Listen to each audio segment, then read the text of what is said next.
Hey guys, what's going on? Welcome back to my channel. Is it in focus? Yeah.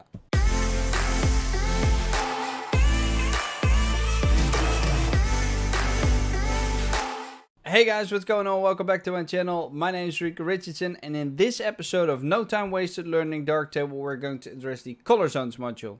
The Color Zones module. It's one of the most versatile modules in Darktable when it comes to working on colors, as well as based on pixel brightness.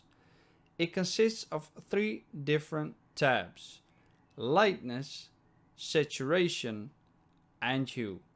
On top of that, it lets you select the pixels by hue, saturation, or lightness. The curve area can be adjusted in two ways.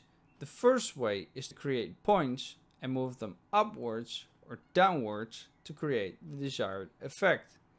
In the lightness tab, it will increase or decrease the lightness. In the saturation tab, it will increase or decrease the saturation.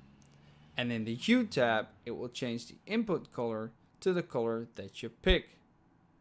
The second way is to use the edit by area. This will allow you to place specific points and let you work on specific areas. You can add a point by holding down Ctrl or Command on Mac and clicking with your left mouse button. You can increase or decrease the reach by scrolling the mouse wheel button away or towards you. Speaking of picking colors, there are two color pickers to choose from. When you click the first one, it will give you a spot to pick a color with.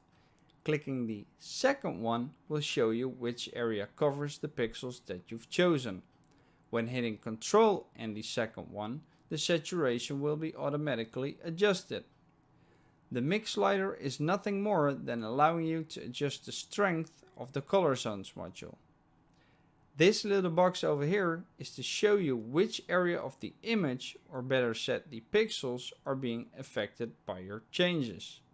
Let me demonstrate you what happens when you place the top tab on saturation and change the select by to lightness.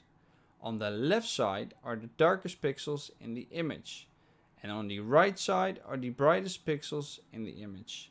Moving one of them up or down will change the saturation of those pixels accordingly. It's a great way to distinguish and target specific areas.